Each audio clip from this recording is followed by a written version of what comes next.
J'ai fait un infarctus en juillet 2023. À ma grande surprise, parce que je pensais avoir une hygiène de vie assez correcte, je pensais avoir fait ce qu'il fallait pour conserver une activité sportive, hein, tout ce qui est conseillé pour ne pas avoir ce genre de pépins, et ça m'est arrivé quand même. Alors. Bienvenue le Ravito, le rendez-vous vélo du Télégramme. Ravito saison 4, c'est un vendredi sur deux sur le télégramme.fr, sur la chaîne YouTube du Télégramme, sur TBO et sur TB Sud. Il a longtemps fait partie des meilleurs coureurs amateurs français de sa génération. 4 fois champion de Bretagne, 3 fois champion de France du contre-la-montre. Camille Coilan a également gagné le Trobreléon, l'Essor breton, les boucles guégonaises ou encore le Tour d'Ille-et-Vilaine. Victime d'un infarctus il y a 2 ans, celui qui s'est reconverti comme entraîneur a repris le vélo pour le plaisir. Charlotte Billot l'a rencontré. Je pensais jamais que ça pourrait m'arriver, je pensais que c'est peut-être me faire renverser sur la route ou ce genre de choses, oui. Avoir un souci cardiaque lors d'un effort, lors d'une épreuve, mais au réveil sans aucun signe avant, clairement il y a un après.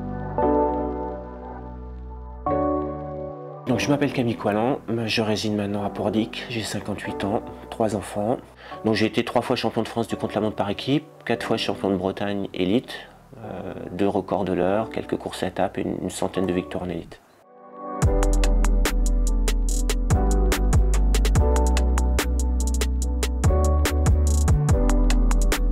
Alors je dois un grand merci à mon oncle Denis Lenné, qui est un ex-cyclocrossman. Alors c'était avec lui et avec des amis à lui ou même son frère à l'époque qui faisait du vélo. Mon père nous emmenait les suivre sur les courses déjà. Donc on y était pratiquement tous les week-ends, quoi. Donc moi j'étais vacciné là-dessus, le bruit des roues, des pelotons, j'ai toujours été habitué. C'était aussi l'époque où, il y a bien longtemps, on allait en vélo à l'école. Donc ça a augmenté la pratique et ça a fait que je me suis retrouvé un jour avec un dossard. Alors je ne sais pas s'il y a une victoire qui se démarque des autres. Moi c'est plutôt souvent des courses où j'ai été échappé avec mon frère.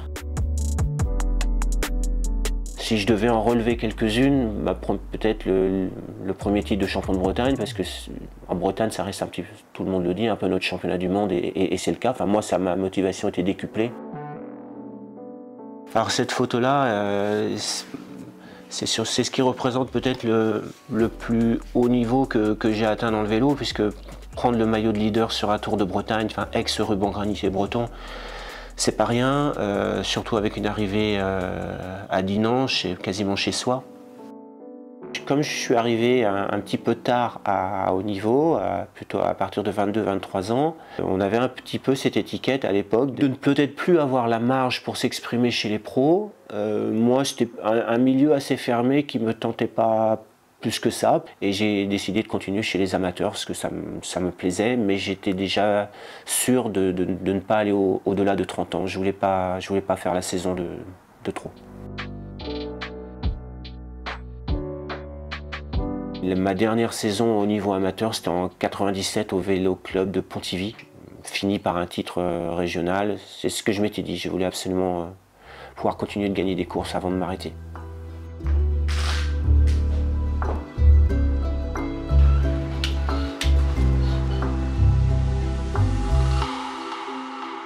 J'ai fait un infarctus en juillet 2023. À ma grande surprise, parce que je pensais avoir une hygiène de vie assez correcte, je pensais avoir fait ce qu'il fallait pour conserver une activité sportive, hein, tout ce qui est conseillé pour ne pas avoir ce genre de pépins, et ça m'est arrivé quand même. Alors les raisons, hormis le stress, hormis l'âge, etc., il n'y en a pas. Il n'y avait aucun signe avant-coureur.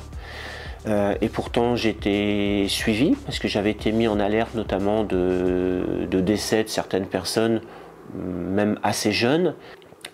Donc ce que je peux conseiller à tous, peu importe l'âge, peu importe les activités, c'est de faire de la prévention, c'est d'aller se faire contrôler, parce que ça arrive vraiment à n'importe qui. Et les séquelles, Moi j'en ai très peu, je m'en tire bien, je peux continuer à faire mon métier, je peux continuer à bouger, à faire du sport. Malheureusement tout le monde n'a pas cette chance et tout le monde n'échappe pas au pire. Clairement il y a un après, alors on est un petit peu plus épicurien, ça c'est sûr. Et on essaye en tout cas moi, de me poser, de prendre un petit peu plus de temps pour soi, de profiter des beaux moments et les beaux moments ça peut être en famille, ça peut être avec sa compagne, ça peut être aussi avec mes coachés.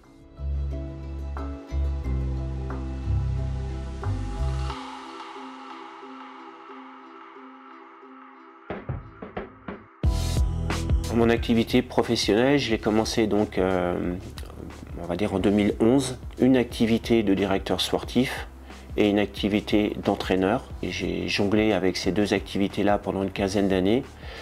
Depuis 3 ans maintenant, je suis plus concentré sur l'activité coaching. J'ai eu dans mes premières années où j'étais entraîneur, j'avais attiré plutôt des gens de haut niveau. Ici, c'est le maillot qui m'a été offert par Morgan Kneksky, qui est devenu champion de France, champion du monde pardon, du Madison. Celui-ci, il a de l'importance aussi parce que c'est Audrey Cordon, avant qu'elle soit passée chez les pros. Elle bat Le Sueur et surtout Pauline Ferrand-Prévot. Quand on voit le palmarès de ces 3 femmes, c'était pas rien. Donc un grand moment d'avoir partagé ça avec elle ce jour-là. Depuis 3 ans, j'ai découvert le cyclisme handisport, d'abord avec Andy Biré et puis cette année avec Greg, Mathieu et Benjamin. C'est aussi très valorisant parce que c'est un domaine que je ne connais pas encore à 100%. Je découvre avec eux et c'est super passionnant.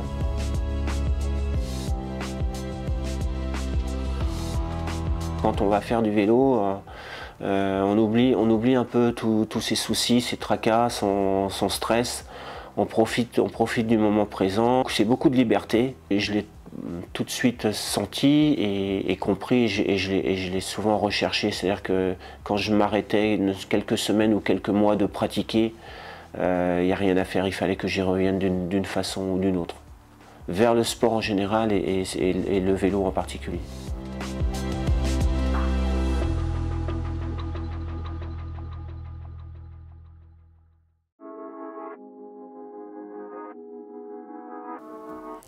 Il sera l'un des grands absents des championnats de Bretagne dimanche à Brec dans le Morbihan. Victime d'une fracture du coude fin avril sur le Tour de Bretagne, le Morbihanais Malo Stévan vient seulement de reprendre l'entraînement.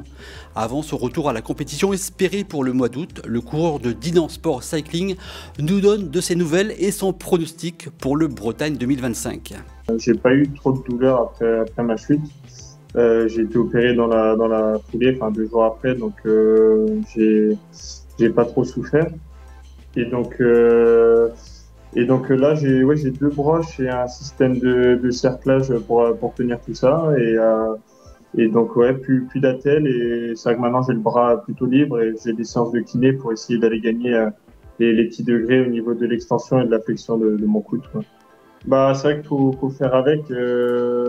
J'avais rarement été blessé dans les autres saisons et donc du coup, c'est vrai que cette année, je me laissais un peu de temps pour le vélo. C'est vrai que ça fonctionnait plutôt bien. J'étais plus régulier. Oui, peut-être d'avoir de décrocher une classique bretonne, ça aurait été vraiment parfait. Après, je pense que faut faire avec.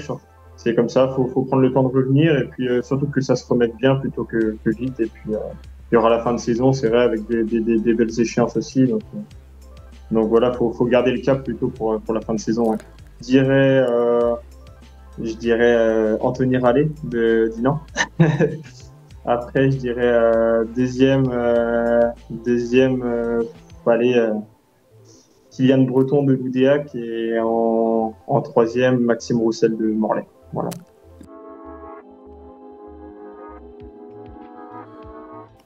2 infos sprint et Nolan Maudo s'apprête à renouer avec la compétition. Victime d'une lourde chute lors d'une sortie d'entraînement effectuée dans les environs de Nice, le Breton pouvait à peine marcher pendant plus de 2 semaines. Il sera en course ce week-end en Belgique.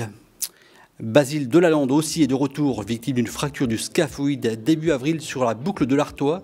Le coureur de Dinan Sport Cycling reprend la compétition dimanche lors du championnat de Bretagne à Brec. Voilà, Ravito, c'est tout pour aujourd'hui. On se retrouve le vendredi 20 juin sur le telegram.fr, sur la chaîne YouTube du Telegram, sur TBO et sur TB Sud. D'ici là, bon week-end, bonne semaine et bonne course.